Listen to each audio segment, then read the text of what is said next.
but I really meant the Blessed Virgin Mary. Oh yeah, the Blessed Virgin Mary. At the right hand of the King of Kings and the Lord of Lords, her divine child that will rule with an iron rod. And we are in the time of mercy, and she is interceding for you.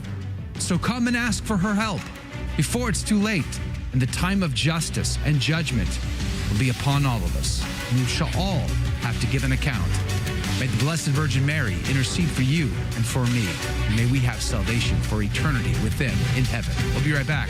Don't go anywhere. The Station of the Cross Catholic Media Network is dedicated to answering the critical need of access to quality, consistent, professional, and proven Catholic programming. We cannot rely on other media outlets to properly represent our church. Catholic radio reaches Catholics, non-Catholic Christians, and non-believers alike. As a nonprofit lay organization financially independent of your diocese, our apostolate is listener-supported. Hello, this is Steve Gleason with your 1-minute tool for Catholic evangelism. Here's the question for your non-Catholic friend. Have you ever thought, well, why can't a prayer at a Catholic Mass cause the Holy Spirit to come upon the bread and wine and thus turn it into the actual body and blood of Jesus? Well, here's your 3 best friendship tools for Catholic evangelism. Number 1, remember, 3 of the most magnificent miracles were a result of the Holy Spirit coming upon someone or something, such as the Holy Spirit came upon the face of the deep and God created the world. The Holy Spirit came upon Mary and she brought forth Jesus in her womb. Secondly, a boatload of scriptural support, such as 1 Corinthians 10:16, which says, the cup of blessing which we bless, is it not a participation in the blood of Christ? And thirdly, my honest reflection. Your transformation after a prayer for conversion was not and is not noticeable in the human eye. So then why do you reject a prayer which transforms bread and wine into Jesus' body and blood? I know the reason, just a whole bunch of people have told you that. We hear all the time from listeners who discovered the station by seeing a Try God bumper magnet in traffic. You can request a free bumper magnet and start evangelizing just by driving around town. Go to thestationofthecross.com and click on promotional material under the About tab. There you can request a magnet for your listening area. We even have one for the iCatholic Radio mobile app. Request yours today.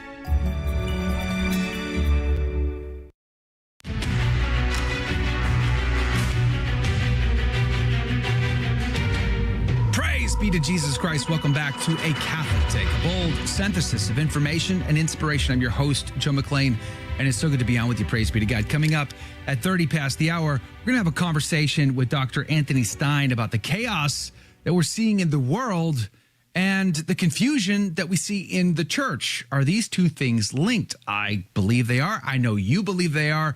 We're going to have a conversation about the decline of faith and a telltale sign that no one else is really talking about with Dr. Anthony Stine from Return to Tradition coming up at 30 past the hour. Do join us if you can. Did you catch the president's speech last night? Listen to this. You know, in recent weeks, it's become clear to me that I need to unite my party in this critical endeavor. I believe my record as president, my leadership in the world, my vision for America's future, all merited a second term. But nothing can come in the way of saving our democracy. That includes personal ambition. So I've decided the best way forward is to pass the torch to a new generation. Woof, pass the torch to a new generation to save democracy. Let's talk about what that means and the implications of that. Attorney and Catholic freedom fighter Brent Haynes is on the team today. Praise be to God. Good morning to you, Brent. Good to have you back on the show. Good morning, Joe. Good morning, everyone. Wow, that was a shocker, Brent. I'm glad you're here. It's speaking of shockers, to save democracy, he is passing the torch to Kamala Harris. That's a little bit scary. I'm going to argue. Who is Kamala Harris? You know, just as an aside before we start, isn't it interesting that the Democrats' mantra about saving democracy really comes down to trying to stop their political opponent from winning a majority of the vote in the election. Right. You know, that's what it comes down to. You know, their lawsuits to keep him off the ballot, the lawfare of questionable and sometimes just clearly wrong criminal prosecutions. All of their activity comes down to stopping people from voting for him. And then, of course, when they see that their leading candidate is clearly going to lose in the polls, he withdraws, not because of admitting that he has health problems, not because he's going to admit that he's not capable of doing the job, but essentially he's saying, I recognize and the political leaders of my party have convinced me that I can't win, or at least they're not going to support me because they think I can't win. So I'm going to withdraw. It's extraordinary.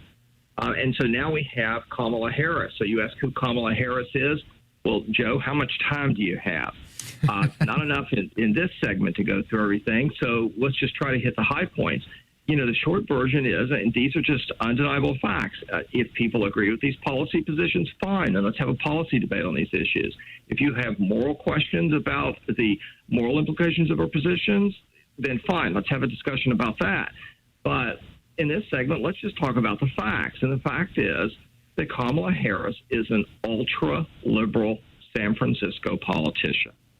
She has a radical record.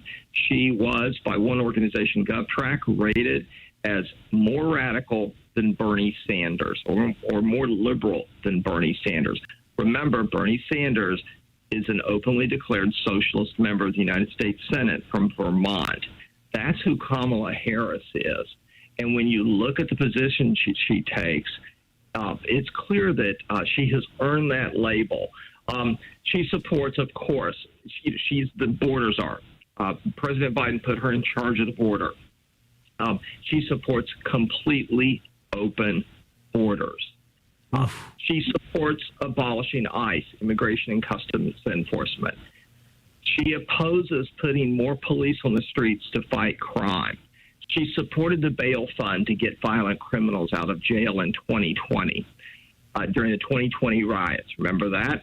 She said the riots in 2020 were going to continue, and she essentially endorsed them. When you look at her statements on the issue of the riots, she all but came out and endorsed them. She opposes fossil fuels.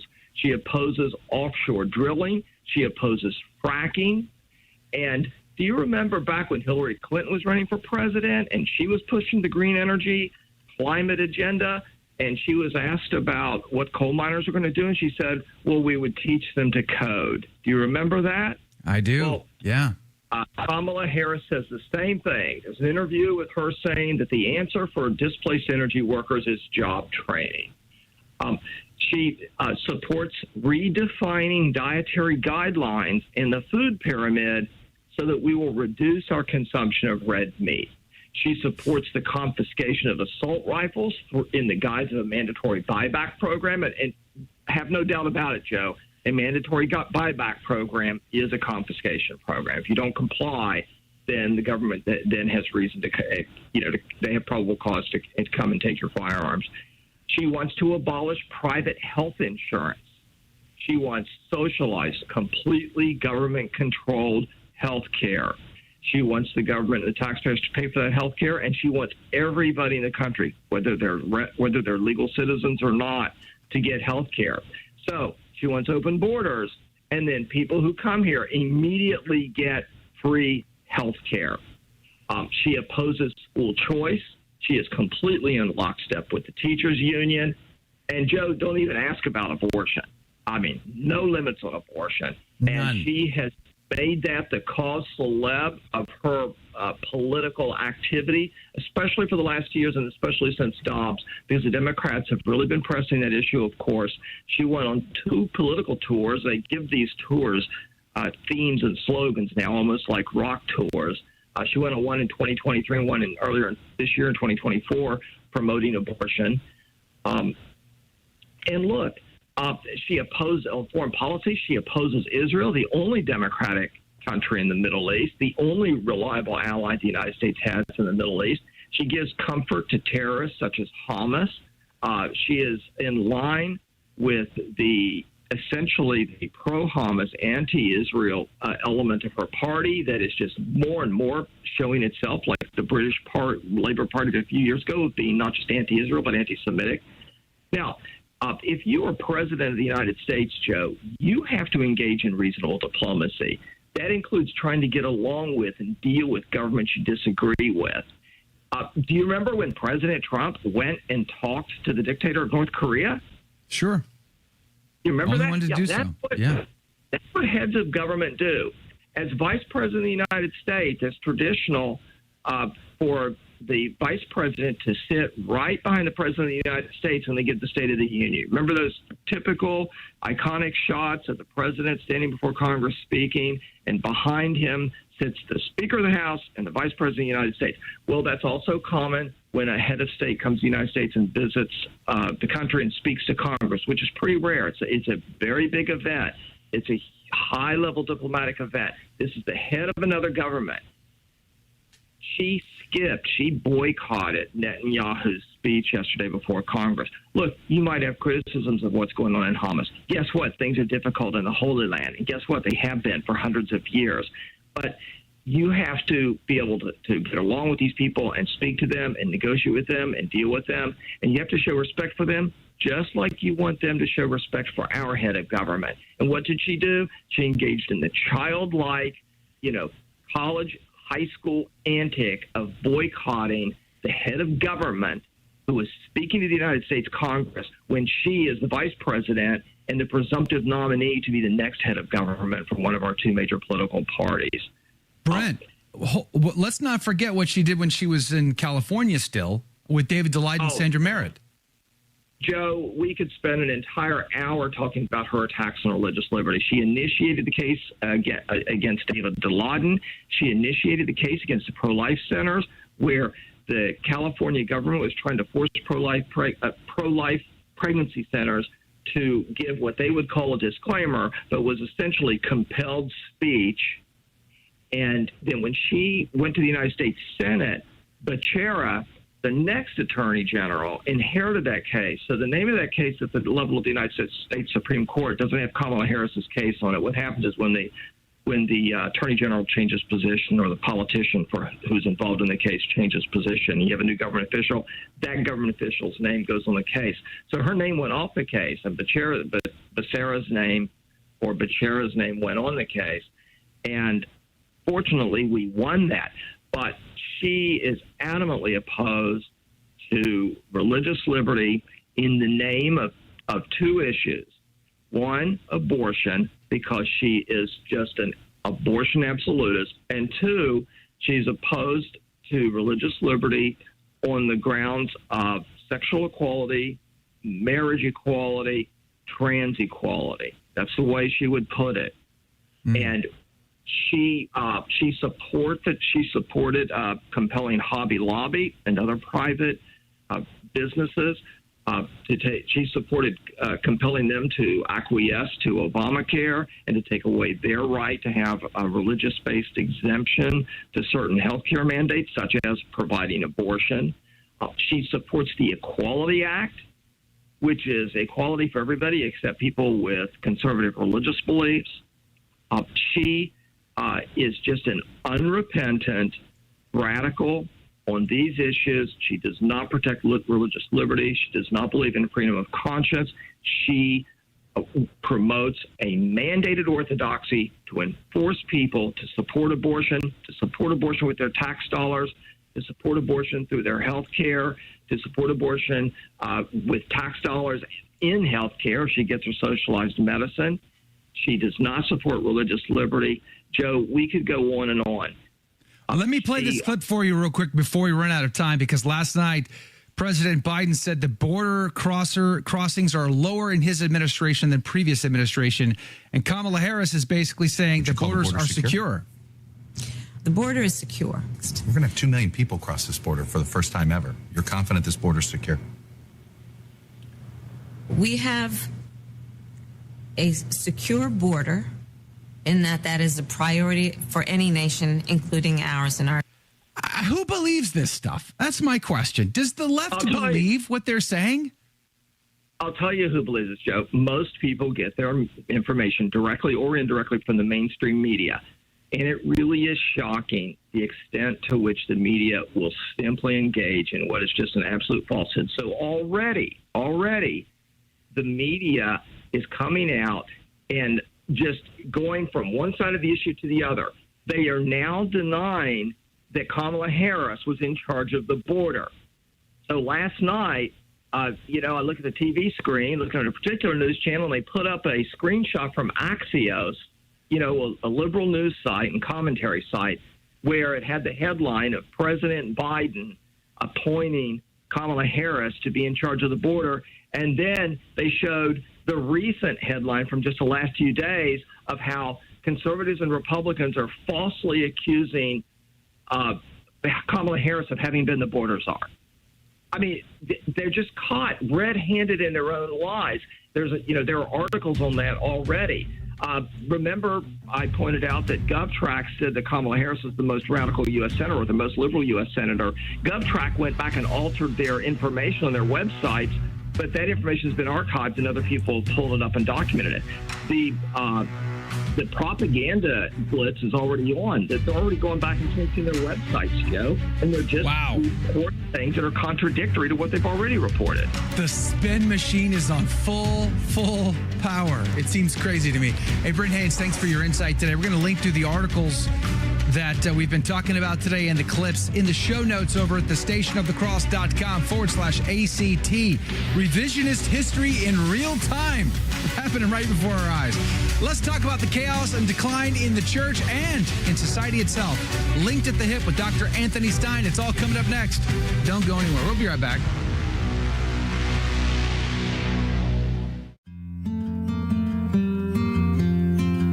Hi, my name is Nathan Wigfield, Executive Director of the St. Thomas More House of Prayer, a Catholic retreat center in Cranberry, Pennsylvania, with the mission of praying and promoting the Liturgy of the Hours.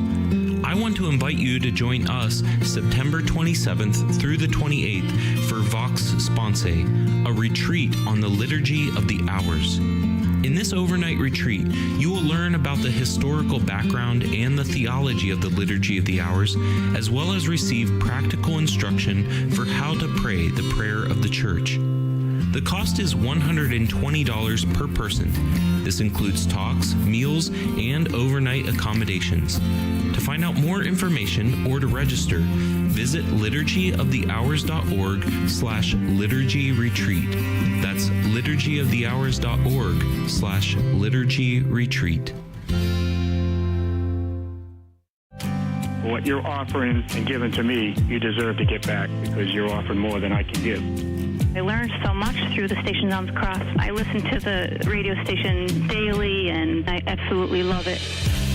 I was attending the chapel and places like that, and through your programs, I was able to find out how other Protestants had come back into the Catholic Church. God bless the Station of the Cross.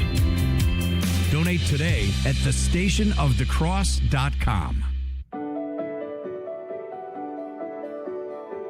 This is Jesuit Father Robert McTague, your dearly host of the Catholic Current. Join me on Thursday at 5 p.m. Eastern to reconnect with Dr. Michael Bacalek. We'll be talking about rescuing faith and reason in this time of crisis. What should we be ready to do? Hear it all on the Catholic Current on Thursday at 5 p.m. Eastern, coming to you from the Station of the Cross and the iCatholic Radio mobile app.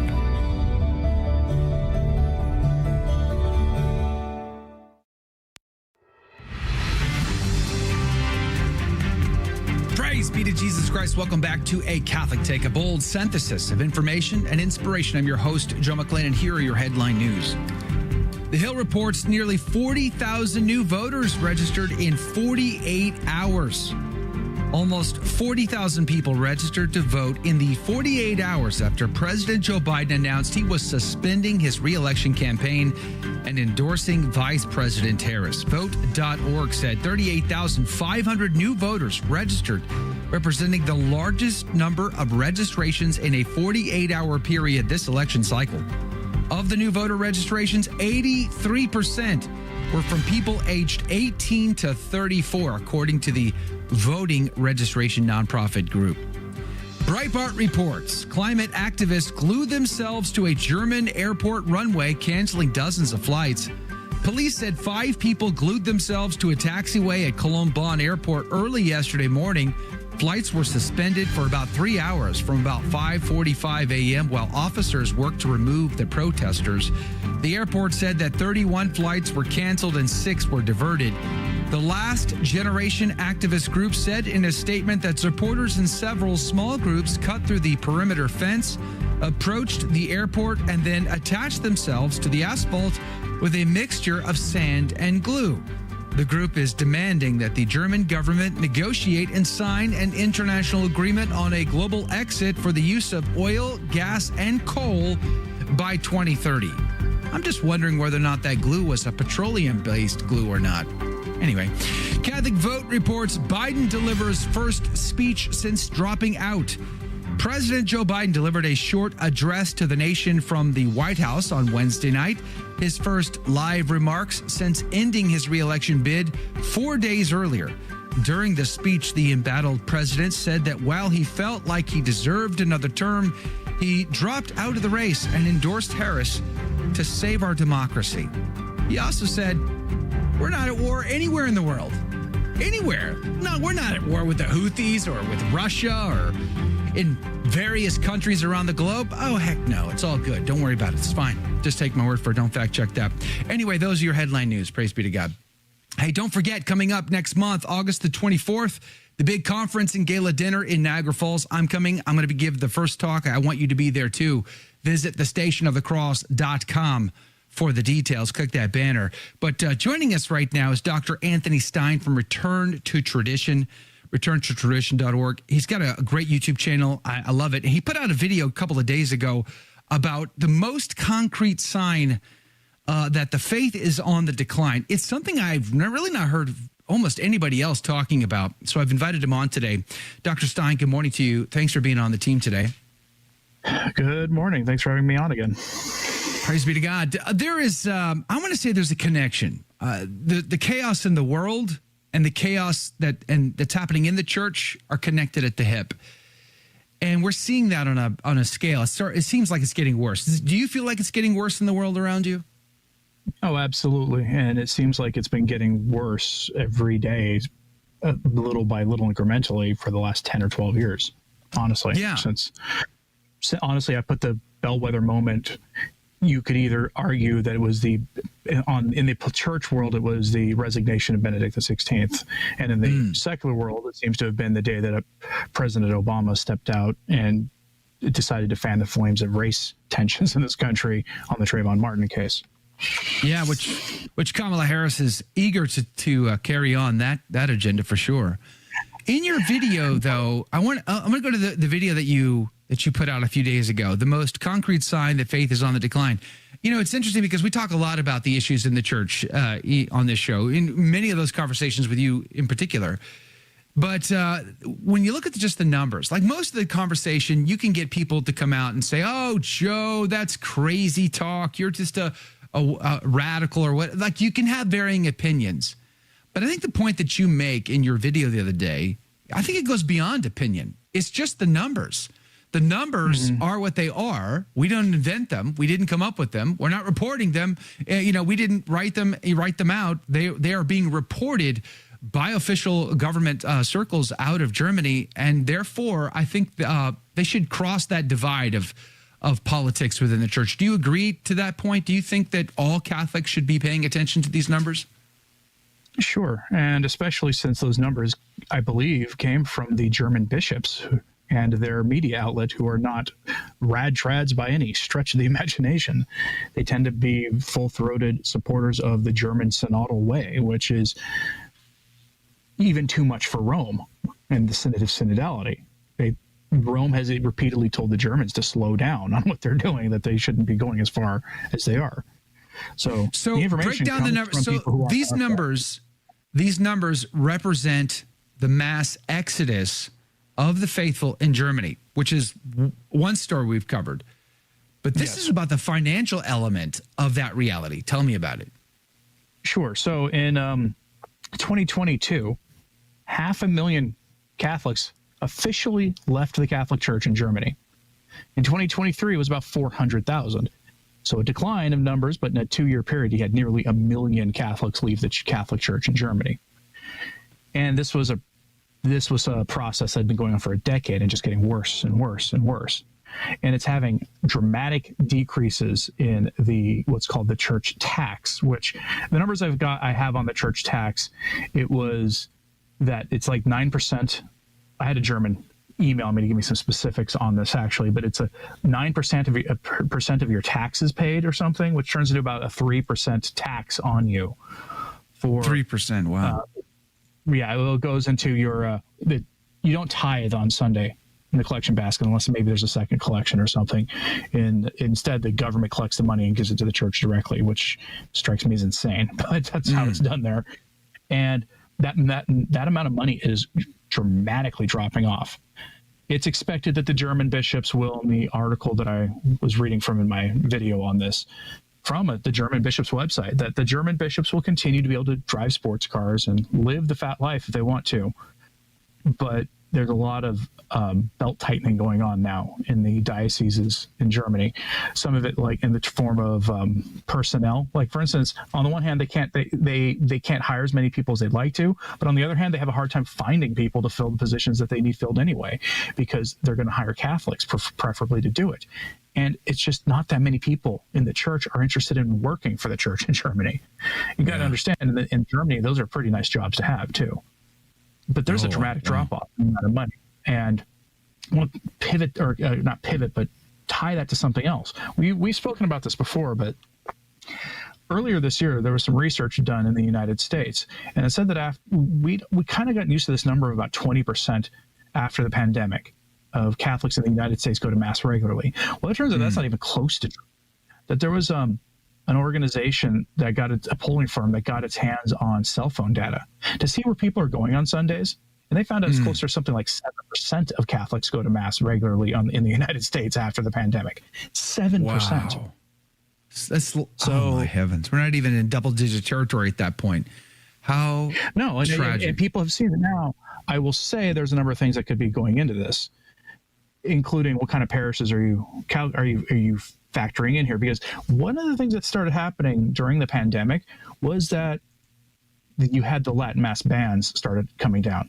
And what did that do? That started driving people to SSPX chapels, that started into some independent chapels, and started driving people to the FSSP and other more canonically regular traditional Latin Mass groups. And I have to wonder if those are getting added into the equation there. But because, I don't know, anybody goes to a traditional parish will tell you that their parishes are fuller than they've ever been. Even right. I know ours is. Like a lightly attended Mass on a Sunday is often fuller than it was beforehand, before the pandemic.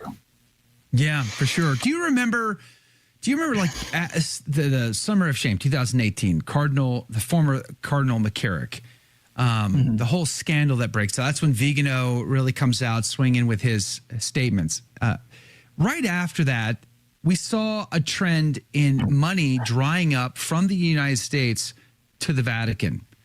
I remember Tom Monahan, Domino's Pizza fame, Ave Maria University fame, Ave Maria Radio fame. Tom Monahan, even he was like, we're going to scale back our tithe at Legatus every year to Peter's Pence because of these scandals. We need to get them resolved. So we're going to scale back. So I think a lot of money stopped flowing to the Vatican. That is when we heard the stories of Peter's Pence money being put into flats in London and gay biopics of homosexual rock stars and some of these other financial scandals started to hit the headlines again. And then it became clear how much the Vatican seemed to be leaning upon Germany for their finances. Do you see, is Germany a major financial provider for the Vatican? And if their money dries up, what does that mean for, operating the Vatican or operating Peter's Pence causes or any of those other things? Officially, the Germans are the number 2 provider of financing to the Vatican. And the number 1 is the United States, right? So your parish gives a small amount of the collected tithe to the diocese, and the diocese gives a small amount that it collects to the Vatican. Aggregate that over the whole world, and that's how a lot of the money gets to the Vatican. There's other sources of revenue, obviously, for the Vatican, but the Germans are like the second largest after that. Officially. Unofficially, it has long been whispered that the Vatican deal with the Chinese came with large amounts of money being given from the Chinese Communist Party to the Vatican. And everyone is starting to notice that the fastest rising star among the cardinals to be the next pope is Cardinal Pietro Parolin, who is known very much for two things. One, wanting the Chinese deal to continue in perpetuity, and two, being against the traditional mass. Yeah. To give you an idea. So again, that's where we are. The Vatican is actively looking to replace the funding. And to give you an example of this, you would think that the Vatican would have realized that financial real estate deals are a terrible idea. Well, there's a hospital in, I think it's Rome, that the Vatican has a long sordid history of dumping money into. They decided to buy the thing and to renovate it and possibly sell it. And so this is, again, the Vatican getting into a very questionable real estate deal that they should not be involved in. They're flipping hospitals. This is a good plan. Yeah. Yeah. Well, I guess it's better than flats in London and Elton John biopics. But again, don't put anything past the current crop in there, because there's a pretty serious materialistic worldview that they espouse. Just look at the rhetoric of the Synod on synodality. You see it bleed into there. They don't talk much about money there, but they do talk about materialism an awful lot, and not just in condemning materialism, but in having works-based faith, it seems like. And this stuff's all connected. Wow. Flip My House Vatican Edition. These are the bizarre times that we live in. And I guess it goes back to my original premise of this conversation, and that is, okay, I see chaos in the world today. Just yesterday was a good example of that, and another big protest over there for Netanyahu's speech to Congress. They're tearing the flag down, they're burning it, the pepper sprays, the whole thing. And we've seen this a bunch of times now over the last few years. It's become commonplace. We had a former president, get shot in the head. Thankfully, he survived. Praise be to God. And then we've had what feels like cover-up ever since, trying to get answers from former directors and FBI and everybody else. It's just been like you're leaving conspiracy on the table because you're not answering the questions. That's all we have left is the conspiracies, it seems. Although the Vatican did make a statement about that, praise be to God, you cover this better than I do. It seems like there's been a lot of quiet going on at the Vatican this last couple of week and a half. It seems like things have been on the down low, keeping their head down, yet we seem to be on the brink of world chaos at any given moment. You'd think we would hear more coming out of the Vatican. We're at a break, so hold your thought, because we're going to come right back to it after the break. But it just seems strange to me, bizarre. At a time when the world needs to hear from the Vicar of Christ on earth more than usual, it seems to me we're not. It seems quite the opposite. I wonder. I'm going to get Dr. Stine to comment on that coming up after this break. But if you haven't done so already, do check out his YouTube channel, Return to Tradition. I'd be surprised if you didn't, to be honest with you. Great channel. We're going to link to it in the show notes. Of course, the particular video, the most concrete sign that faith is on the decline, in the show notes. Don't forget, the 25-year anniversary conference and gala. The cutoff is August the 10th. You need to hurry. Go to thestationofthecross.com. I'm giving the first talk. Bishop Strickland's coming. It's going to be great. I want you to be there. Thestationofthecross.com. We'll be right back. Don't go anywhere. Did you know that an unwanted car or truck can make a great gift? When the time comes to purchase a new one, consider donating your old car or truck to the Station of the Cross. We have a quick and simple way for you to get rid of your unwanted vehicle while supporting the solid Catholic programming you love listening to on your radio, online, and through your mobile devices. Whether they run or not, we accept cars, trucks, RVs, boats, and motorcycles. It's a great opportunity for you to give more than you might normally be able to. At the same time, you'll be clearing out space in your garage or driveway, ridding yourself of an unwanted vehicle. Just visit us online at thestationofthecross.com or call 1-866-628-CARS, 1-866-628-2277. May God bless you for your generosity in support of Catholic Radio. Have you ever dialogued with someone who espouses relativism, which says there is no truth, or it might be true for you, but not for me? It's pretty frustrating. Deep down, we know these claims are false, but we often don't know why. Here's the reason. To say there is no truth is a contradiction. The assertion is tantamount to saying it's true that there is no truth. Plain absurdity. Now, the other position, there is no absolute truth, just truth relative to the individual set of beliefs, is problematic as well. The usage of the verb is implies an assertion about the objective order of things. It's the same thing as saying it's absolutely true that there is no absolute truth, which of course is a contradiction. No matter how the relativist slices the pie, he ends up with a contradiction, making relativism an unreasonable worldview. I'm Carlo Broussard with a ready reason for Catholic Answers, Catholic.com.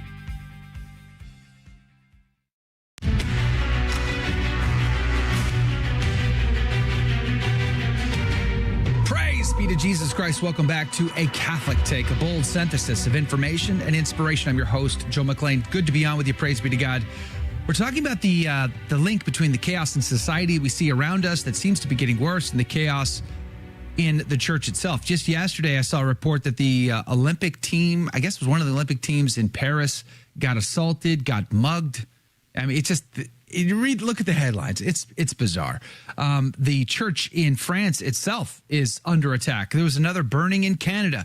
I mean, we're seeing wars, rumors of wars, chaos all around. And yet I feel like there is a deafening silence, if you will, coming out of the Vatican. But Anthony Stine covers this better than most, in my opinion. He's really seeing all the stories that others aren't. Dr. Stine, welcome back to the show. Do you see of a silence coming out of the Vatican, or am I just missing statements or things that they're saying? I mean, it has been pretty quiet out of the Vatican lately. And part of that is because Pope Francis takes July off every year. And we'll put an asterisk next to that. You never take the day off if you're the Pope. And given that Traditionis Custodes came out in July when he was off, I don't think, I think it's a working vacation. But he tends to keep a lower profile in July. I think he's got some travel planned for August or September. And then, of course, the endless synod on synodality continues anew in October. But it has definitely been quiet.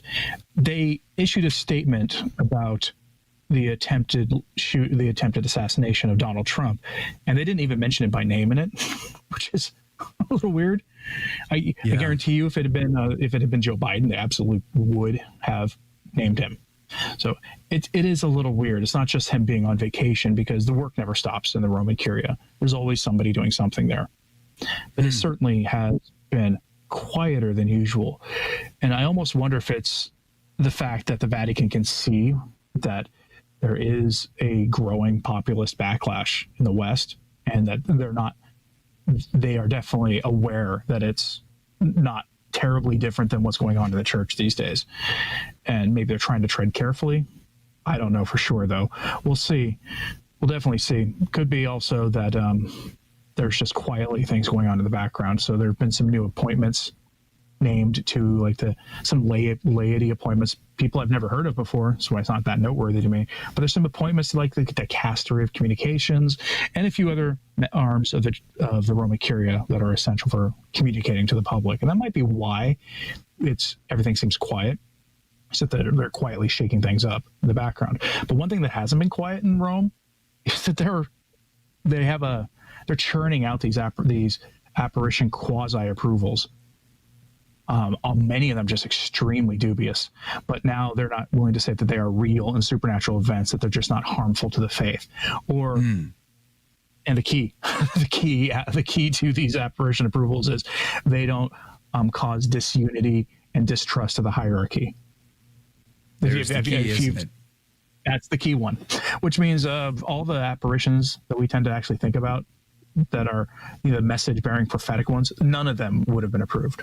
Fatima, Lost the Lamb, Akita, Good Success. None of those would have been approved, because they all talk about corruption in the church, and none of them would have been approved.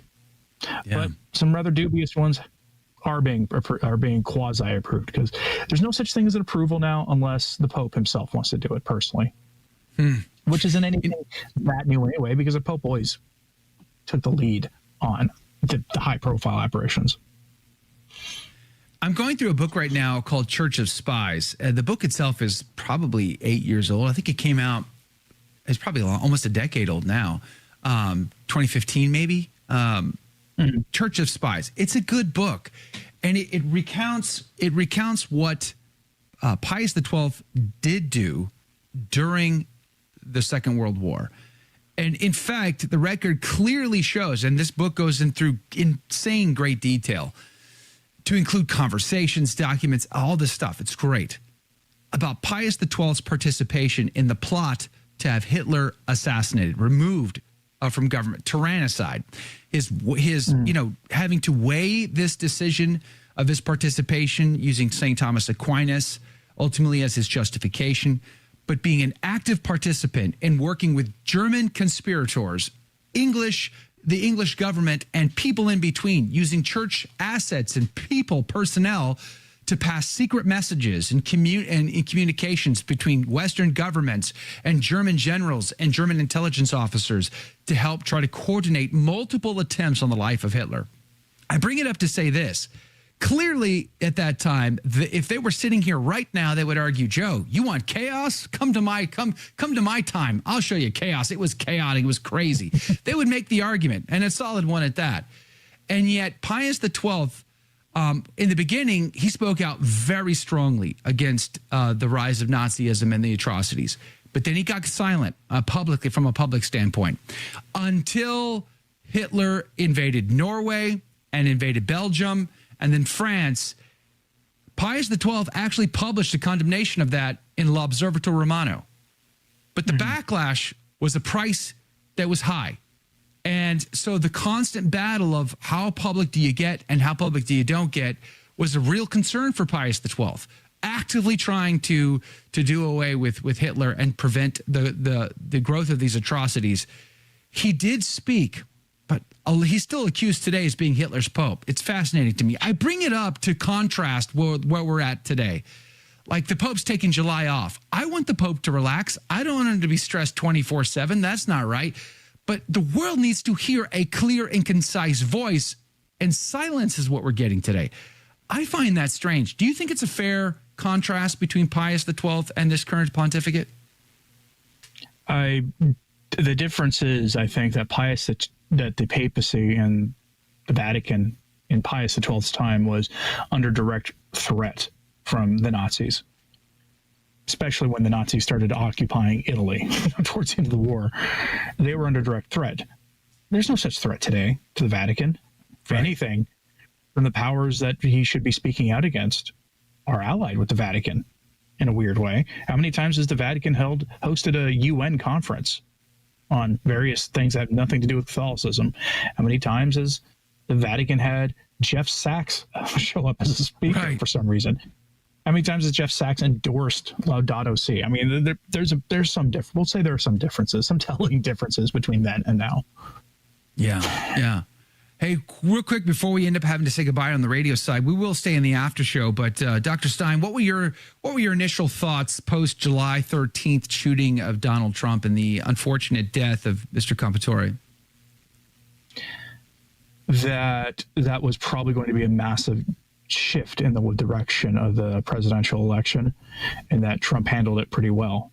My distinct feeling now, 10 days later, or 12 days later, is that I expect Trump to win, but Kamala Harris to be sworn in as president in 2025. Wow. You're calling it right now.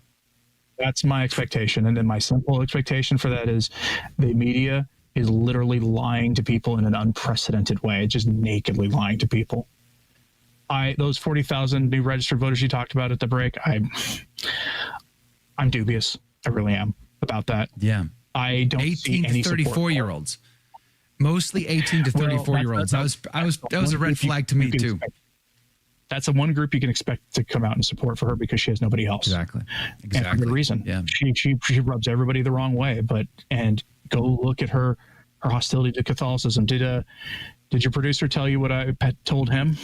Yeah, that's the David Daleiden and Sandra Merritt story. She prosecuted them for undercover videos that showed Planned Parenthood in the buying and selling of baby body parts for scientific research, human beings in the lab, kind of sounds very Nazi-like, if you ask me. They did very similar things. Let that sink in. For those conservative Eugenics. Catholics who don't feel like you have enough motivation to vote this fall, remember that about Kamala Harris. She's evil. Yeah, let that sink in for a second. You got two great choices, bad or worse. Your choice, but hey, could be worse. Who we were talking to, Eric Sam was saying that yesterday.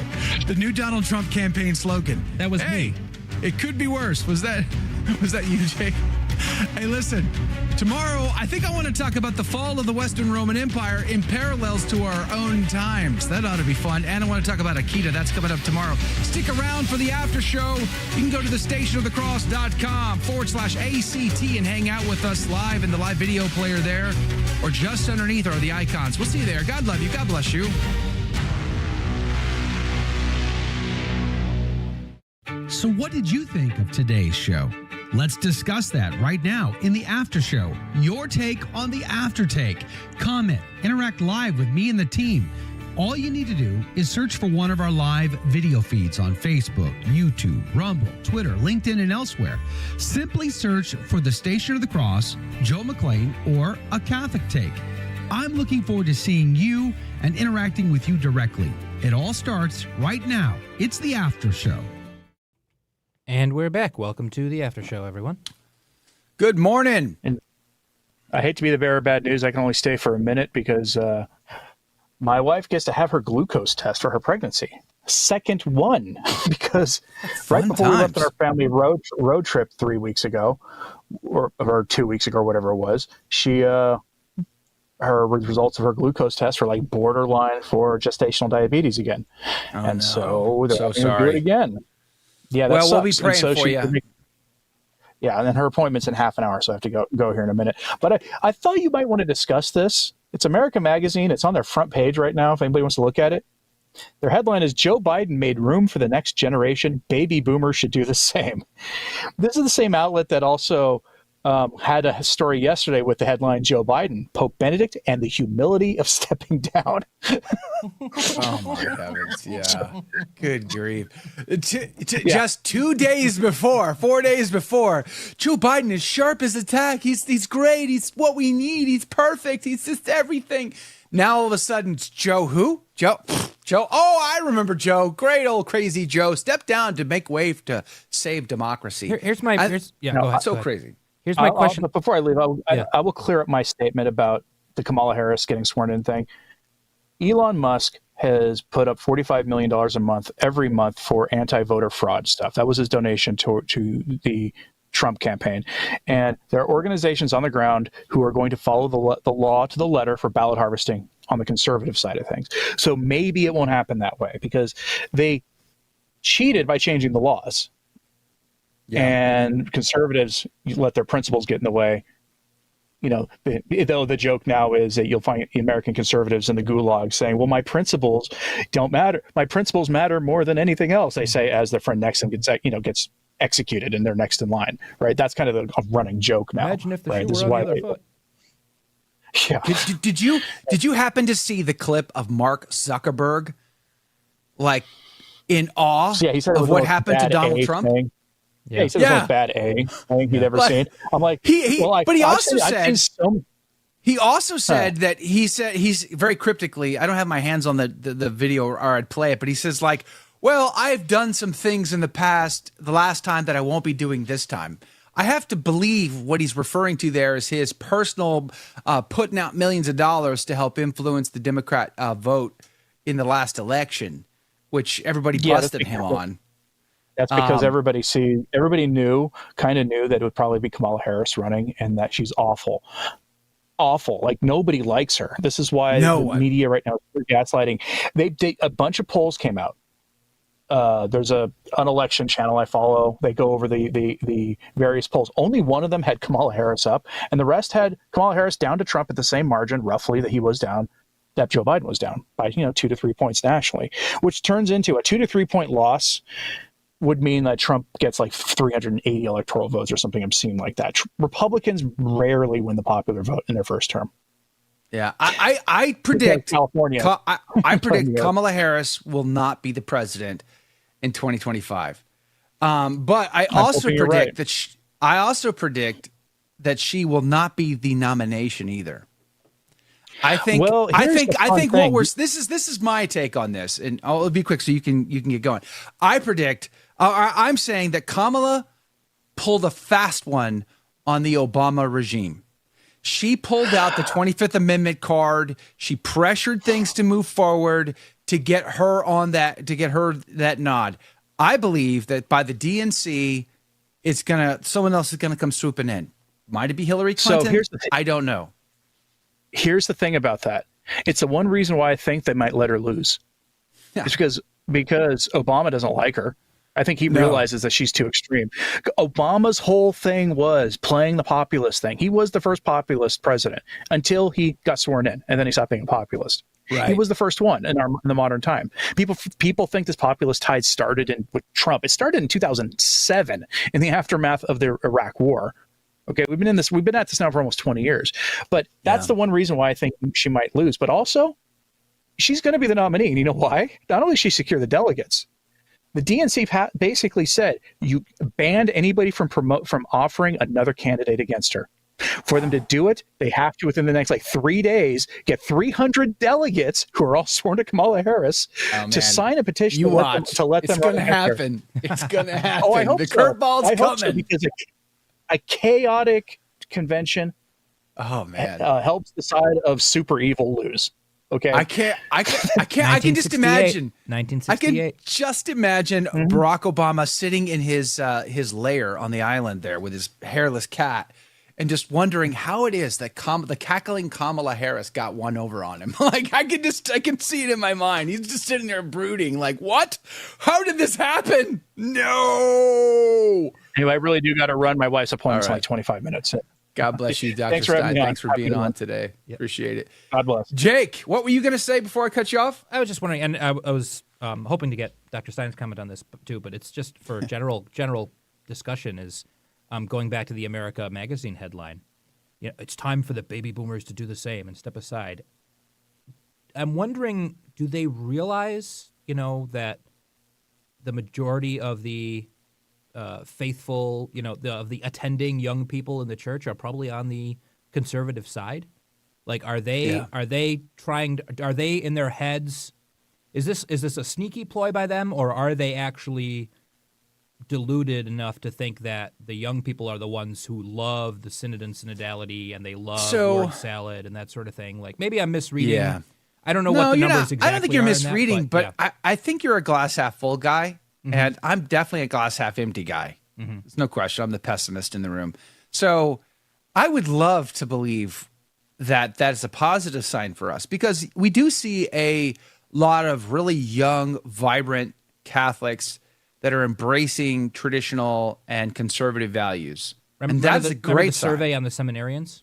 Yeah. I agree. Yeah. But I also think that we're living in a bit of a bubble, in that may be true for our bubble, but that bubble is still pretty small. I guess that's my response is that bubble just too small to have an effect on this? Because I remember, again, being pretty naive going into the 2008 election when Barack Obama got the nod. And I just remember thinking, how is it that my country voted in the most pro-abortion candidate possible? Not that the other side or was better, or amazing. It just wasn't. But Barack Obama was the most pro-abortion. I'm thinking not politically at all. I'm thinking just in terms of the Catholic Church. I know, and I guess what I'm saying is, that's what I'm trying to refer to is, I remember thinking how I felt betrayed and upset because so many Catholics voted for Barack Obama, and my naive bubble got burst, and I'm just like, I am surrounded by neighbors who want this crap. That's the reality that I came to. What I'm thinking is that I'm wondering, is America Magazine coming at this from the standpoint of, so Joe Biden's stepping down. Let's use this as an excuse to push that older prelates, older priests, all these people need to step down. And once those old people with the nostalgia for the Latin Mass step down, that'll help us keep getting rid of tradition because they're deluded enough to think that there's like basically no tradition isn't a youthful thing that young people really in the Catholic Church are gravitating towards. They still think it's old nostalgic people. So let's get them out, like we got Benedict out, and then then the synodal youth can rise up, type of thing. Are they thinking that, or are they are they just I don't know. Kind of I don't know what they're thinking. Because it's a lot of the problems are from that generation. It's from those older generations. But like, okay, in the '60s, like type of thing. My generation is the only great generation. My parents was bad. Yours is bad. Mine's okay. That's all I know. That's the only thing. That's the only truth I can hold on to. No, I'm teasing. Of course, I'm teasing. Every generation has idealism when they're young, pragmatism when they're old, and mistakes in between. Yeah. Right? Like we're all. There's no generation with an exception to the rule. Yeah.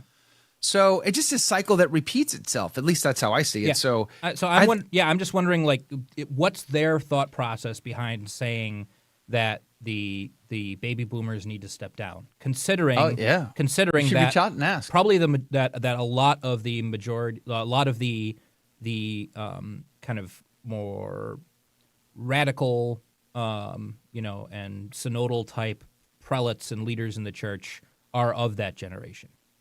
Yeah, I'm for like, sure. How are they? Who wrote that article? Like, was that a young person writing that article, or was it like? Look it up. Let's find out. I want to look. See if we more can into find this. it. By the way, I don't have an answer. Shout outs today. Praise be to God. By the way, we're going to play Stump the Producer at the Niagara Falls Conference and Gala, August the 24th. No, Stump. Stump the Producer. So if you can stump producer Jake, then the penalty is he has to go over the falls in a barrel. Okay, so there, no pressure. No pressure. The good news is nobody, so far as I know, has ever stumped producer Jake. So, oh boy, Joe. Oh man, Joe. Oh, so Joe.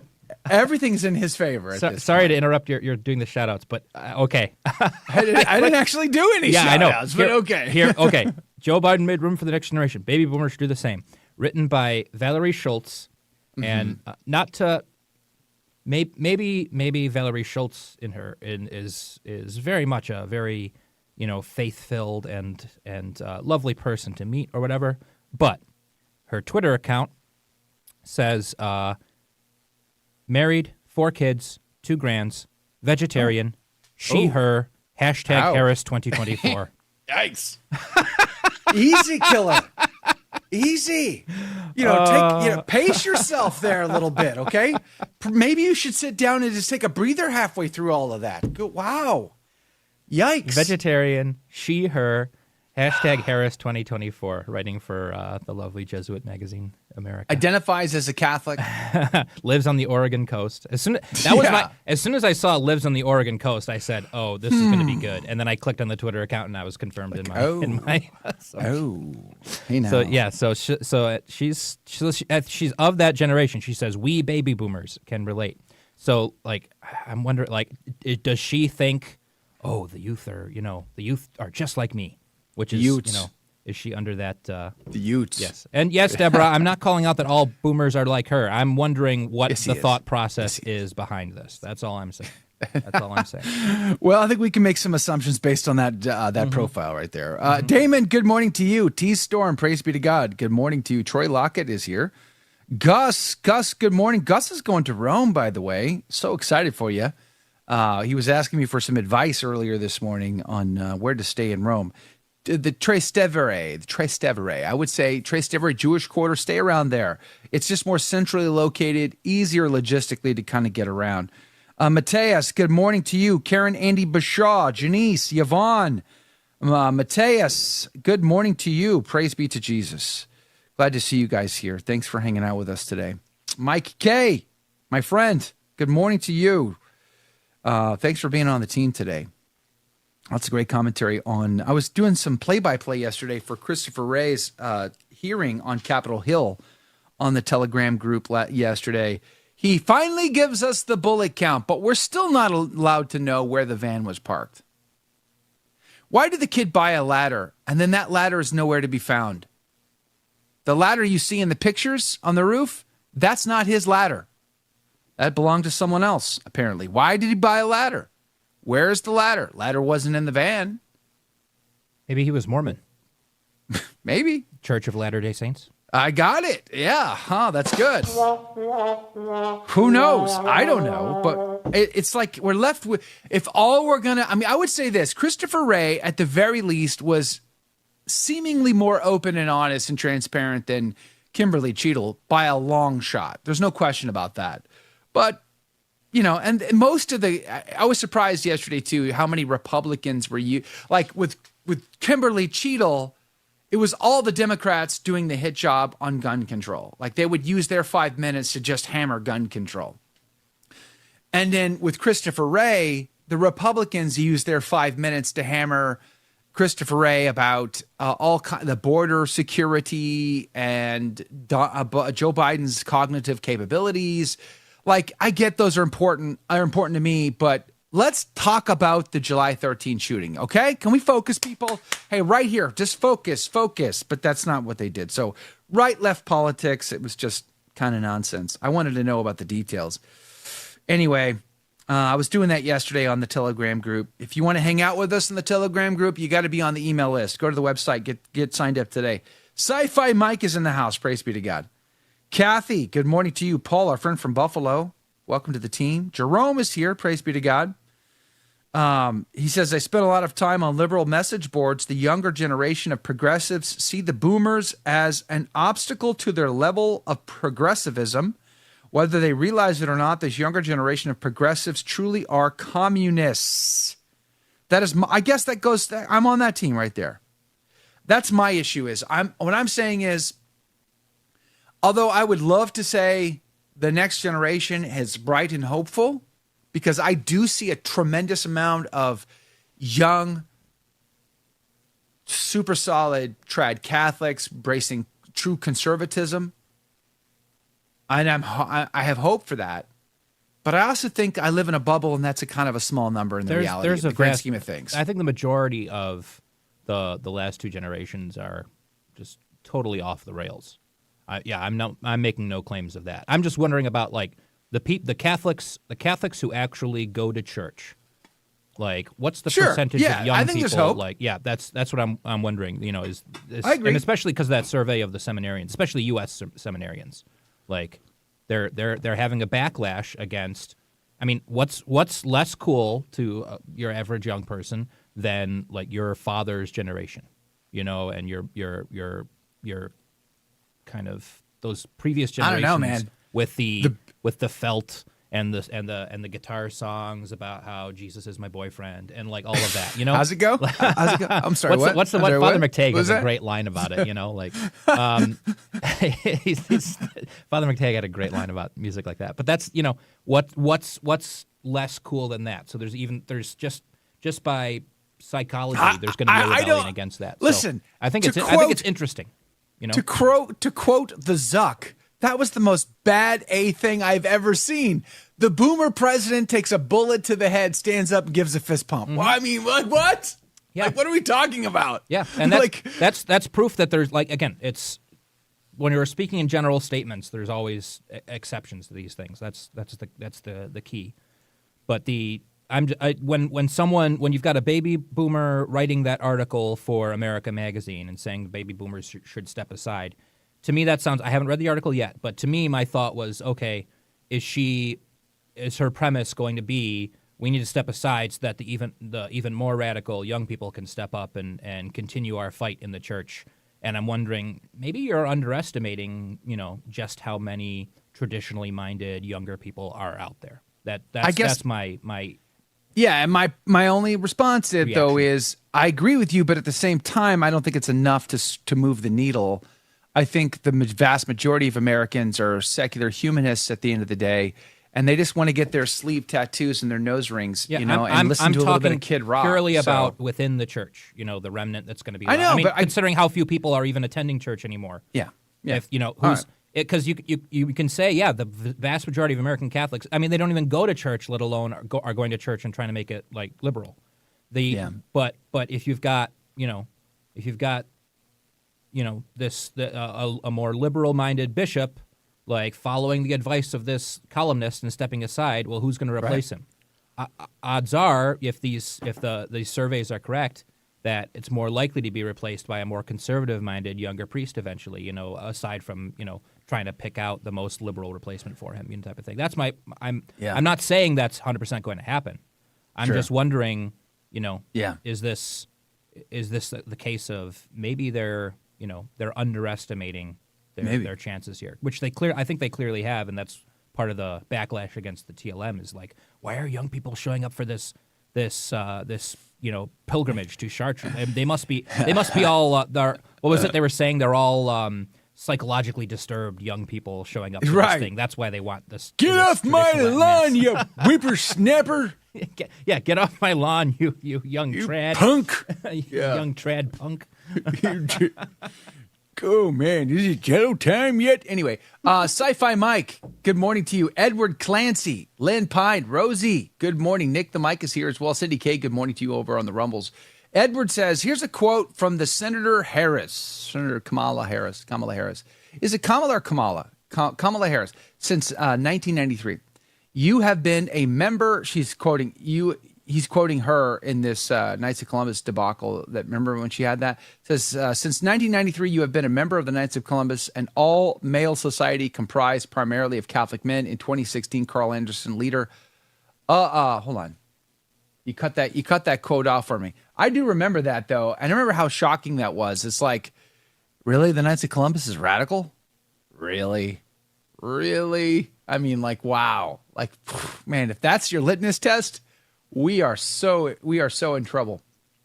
Last night, Bill O'Reilly commenting on Hillary, Freudian slip, Kamala. It's going to be Hillary for president. You know that, and I know that. But for now, we're going to say Kamala.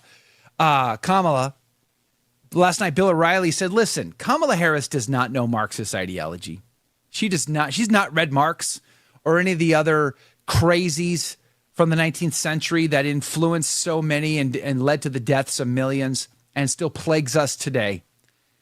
He basically said she's too airheaded for that. But she is a flaming liberal, and she will indefinitely embrace the far left ideology. That's what Bill O'Reilly basically said last night. Edward goes on, when we invest in clean energy and electric vehicles and reduce population more than our children can breathe clean air and drink clean water. Yeah, that's the other thing about Kamala Harris. She makes such nonsensical statements. I mean, at least Biden, we know why he makes nonsensical statements, because he's in cognitive decline. Like, you can understand it.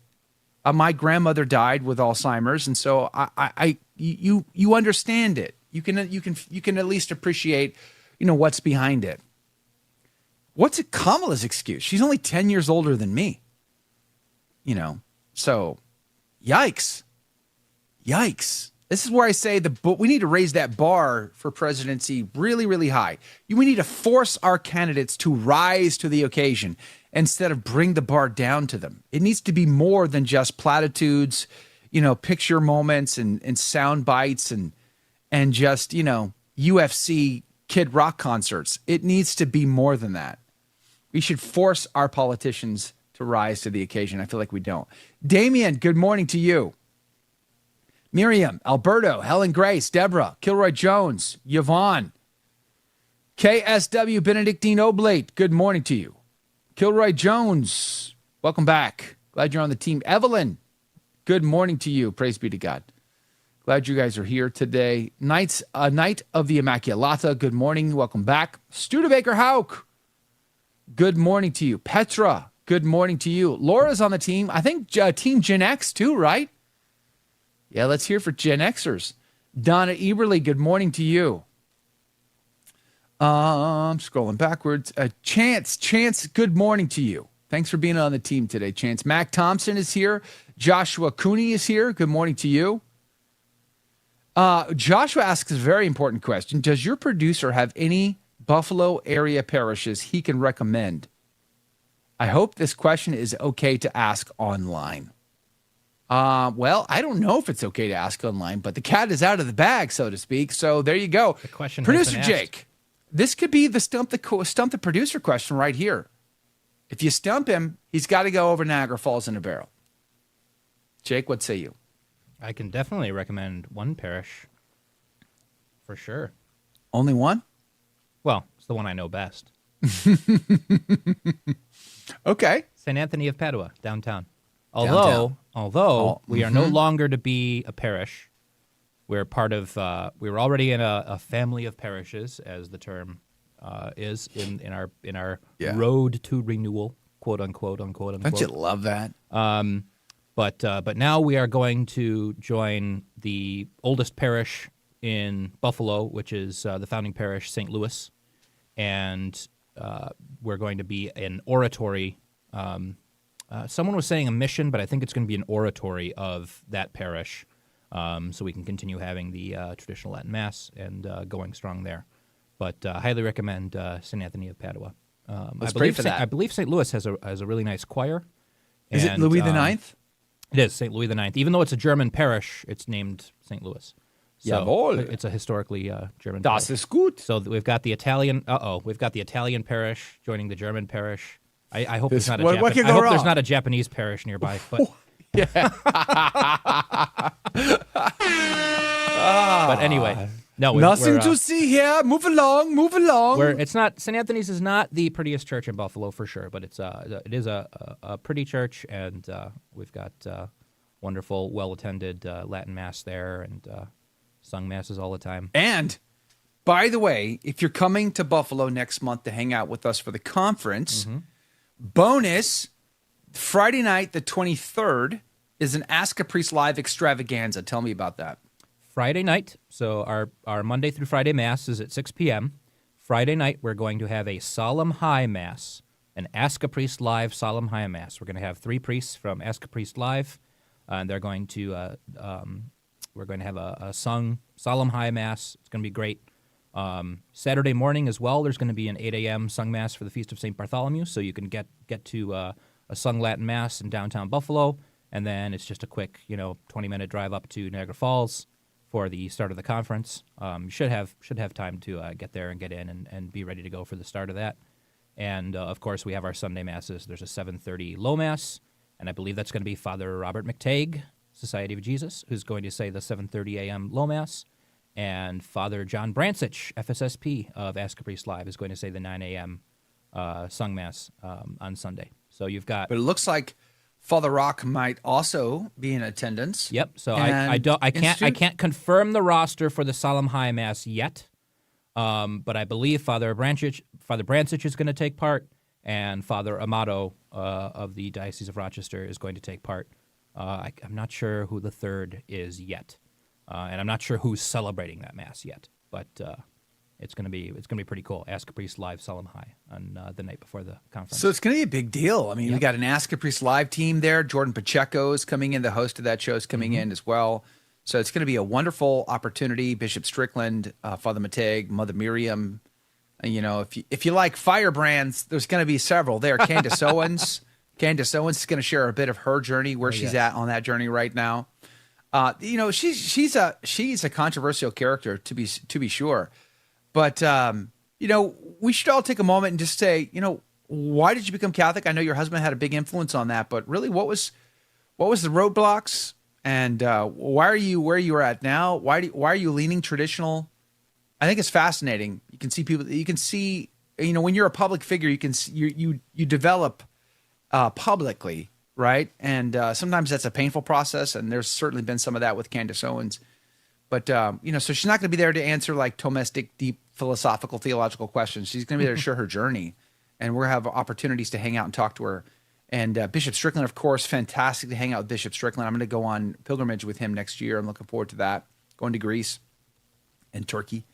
Looking forward to it. But Father Mateg, of course, as many times as I've criticized the Jesuits, he's a good one. He's the one you want. He's been super sincere and straightforward, honest and transparent, and I appreciate that quite a bit. Of course, Mother Miriam, she's a blowtorch. So there's going to be a great lineup. Jim Havens, obviously, it's going to be great. You should come. And then, of course, you get the Ask a Priest Live extravaganza on the Friday night. It's going to be wonderful. It's a dinner, it's a gala, and a conference, and much, much more. We want to hang out with you. Go to thestationofthecross.com for those details. By the way, I saw Petra on the team today. Good morning to you, Petra. Pretty awesome having you here. Praise be to Jesus. Frank Rangel, good to see you here. Sharon, our good friend's going to come hang out with us next month up there in Niagara Falls. Looking forward to that. Praise be to Jesus. Really looking forward to hanging out. And I'm going to be, good morning to you, Kilroy Jones. Good morning to you, my friend. Damien is here. Good morning to you, Damien. I'm going to be at St. Stanislaus in Nashua, New Hampshire on September the 1st, Sunday. And we can hang out after. If you're in the Massachusetts, New England area, New Hampshire, Vermont, Maine, any other place like that, come hang out with me for the High Mass at St. Stanislaus in Nashua on Sunday, September the 1st. And we can hang out afterwards. Definitely going to be doing that. By the way, Kathy says, Joe, sobering show, especially about Harris, praying for our country. I am too. I am too. I'm glass half empty, dude. So I'm very pessimistic. I like it when there are optimists around me to check me a little bit, because I can be very, very pessimistic here. And I personally feel like only the worst will happen come November. But I want to be wrong. I do want to be wrong. I'm expecting the worst to happen. Yeah. It's just, I'm not letting it bother me much. That's funny. Studebaker Hauk says, Father Mateg is my spiritual director. He just doesn't know it yet. Okay, a wee bit creepy, Studebaker, but hey, I like it. Praise be to God. Hey, Jane, good morning to you. Don Franco, Lori, Mimi over on our Facebook feed. Praise be to Jesus. Pat is here. Patty, good morning to you. Junior Barra, good morning to you. Jane says our education system has been indoctrinating the young. One thing positive about the COVID exposing this. Oh boy, has it ever been? Yeah, I mean, that's another not a good sign, right? That's another reason why I say I don't really think the next generation is going to be the saving grace personally. I think they're going to perpetuate the problems even further. No generation is going to, barring miraculous, mass conversions and things like that, which has happened in the church's past. There's no generational savior coming in that sense, and I don't think that's ever going to be the case. I do think it's interesting that again, that survey had good results. There's some good anecdotal evidence of many faithful younger people rising up, but that doesn't mean that they're the best examples of their generations.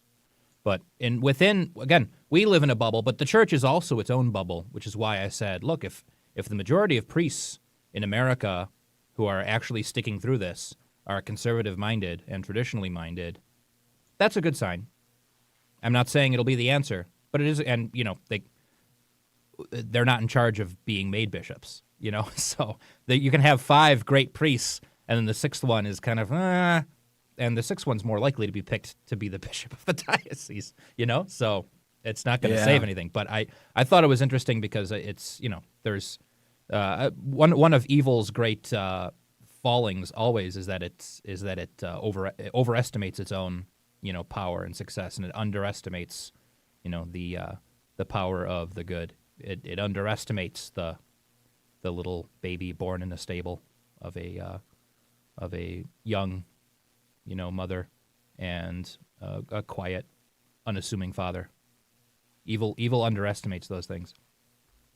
By the way, Mom of 9. Good yes, morning. I was about to to bring this up, actually. Welcome and good morning. Mom of 9 says you should go to St. Mary's in Niagara Falls, which is right next to the casino, for geographic reference, I'm assuming. In other words, pointing out the casino part. Yes. Okay, great.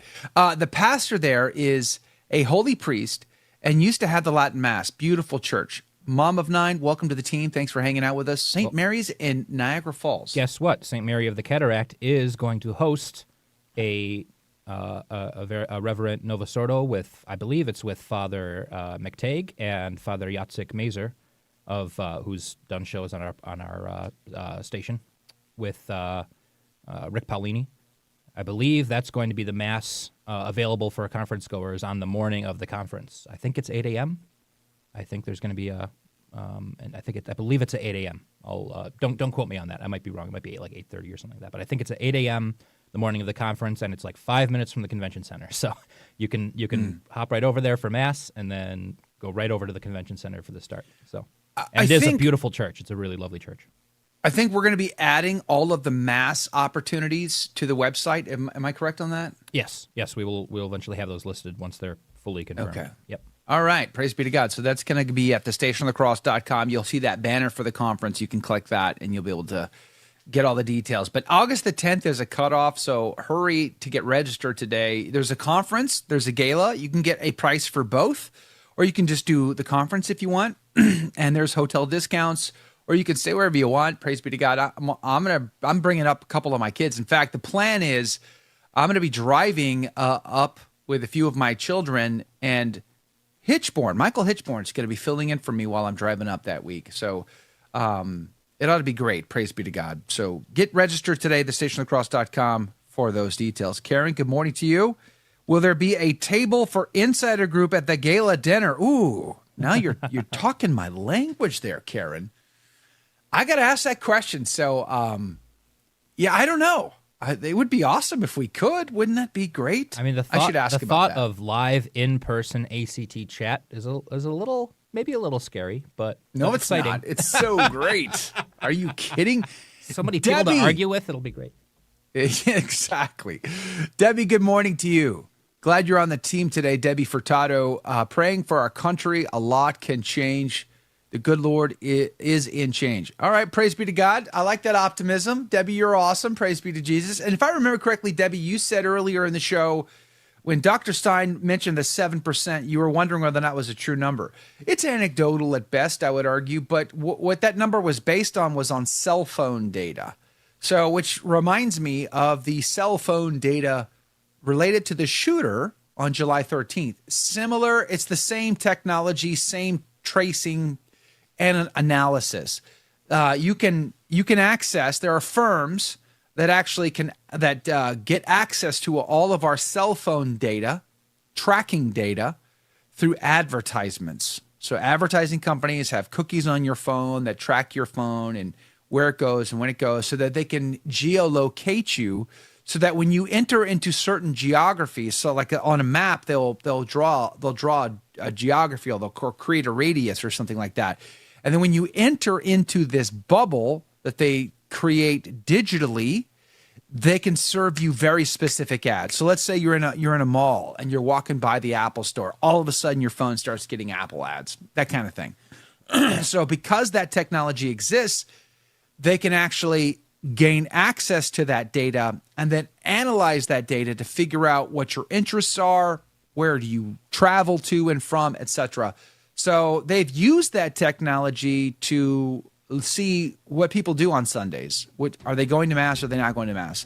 That is where that 7% number comes from. That is also the same data that the Heritage Foundation has pulled from the shooter, the 20-year-old shooter on top of that roof in Butler, PA. And they tracked his phone and discovered that people were visiting his house before the shooting, and they were also hanging out in buildings near the FBI. Surely there's no correlation there. No. Just pure coincidence that they're making multiple trips from Washington, D.C. area near the FBI building and his house. Nothing to see there. Move along. Anyway, I jest. Let's talk about the fall of the Western Roman Empire. Speaking of pessimism and Debbie Downer, all that tomorrow on the show. God love you. God bless you. Share us with a friend.